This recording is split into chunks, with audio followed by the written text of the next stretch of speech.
Because of your contributions to our Women in Film charity event, you've unlocked an honest trailer for every Christopher Nolan movie. Wow!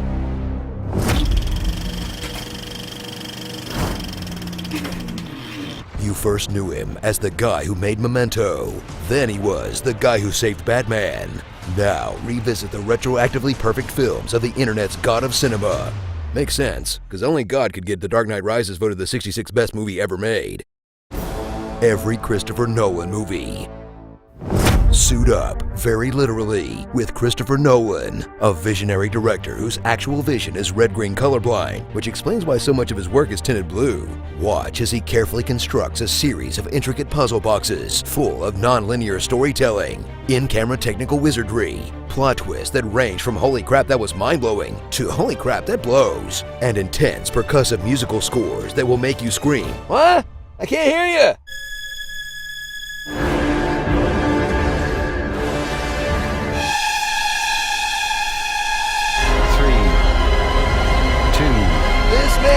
Genius! Sorry. Meet a Christopher Nolan protagonist. He's a well-dressed white dude with brushed back hair, kind of like Christopher Nolan. Follow this intense stoic man who's likely some kind of thief, criminal, or vigilante, but who still follows a strict code. Never follow the same person twice. Never show anyone. Never recreate places from your memory. Always imagine new places. I have one rule, and that's the rule you'll have to break. As he reckons with a tragedy in his past, whether it's the death of his wife. I remember my wife dying. The death of his wife. Once I had a wife. She was taken from me. The death of his wife. It won't bring your wife back. The death of his wife. The doctors would have been able to find a cyst in my wife's brain before she died instead of afterwards. The death of his wife. Oh, no! Or, when Nolan really wants to shake things up, the death of his girlfriend. That's a lot of dead wives. What could it all mean? The other fascinating thing about you is that you work with your lovely wife, Emma. Experience 10 masterfully crafted films that are as cold and remote as the icy tundras they feature, where human emotions aren't so much felt as reasoned about. I think positive emotion trumps negative emotion every time. Love has meaning. Yes, social utility, social bonding, child rearing. We love people who have died. Where's the social utility in that? And where time is just a toy to be played with, whether the story's told out of order, backwards and forwards simultaneously, through an interlocking series of flashbacks, in 3 separate levels of a dream where time moves at different speeds, in space where time is relative, or in World War II where time is just sort of mashed up to make things more suspenseful. And if you think it's all too complicated, I'll let Nolan break it down on a level you babies can understand. That's basically the end of the movie. This stuff is the black and white stuff, and this is running backwards. What we do is we cut between the two. Scene there, scene there, scene there, scene there. You have flashbacks to a different timeline, some of which is color, some of which is black and white. The end of the film being sort of there. And those are the ones that relate to a parallel story. See? Couldn't be simpler. So if you love cinema and enjoy being wowed by a true auteur, cheer for a man who is rightfully considered one of our greatest modern directors, whose sharp cinematic eye, incredibly talented pool of actors, and obsessive dedication to the craft of filmmaking have given birth to a rabid fan following that will ignore all the nice things we just said and focus on the jokey nitpicks, which will be taken 100% seriously. You know I hate comedians. He's one of the best filmmakers working today, okay? Is that not enough? Why so serious? Starring women who are secretly evil, Christian Bale in a miserable prison, tan suits, snowy layers, rich guys buying things. I'm buying this hotel. Company went public a week ago.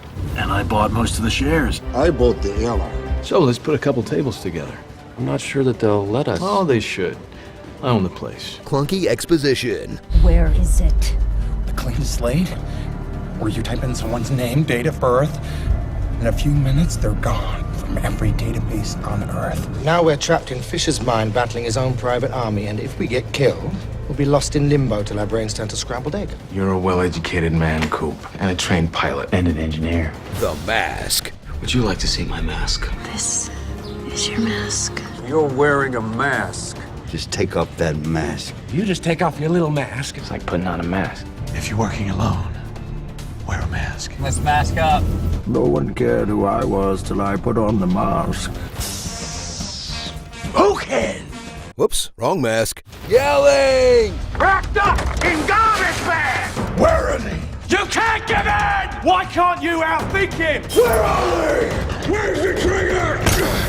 Rachel! Rachel! Oh, look at me! Drowning.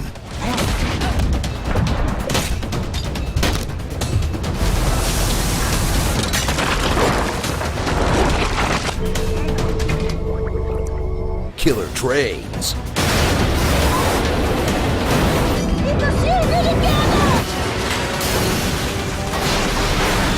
And a very emotional Michael Caine. Fallon.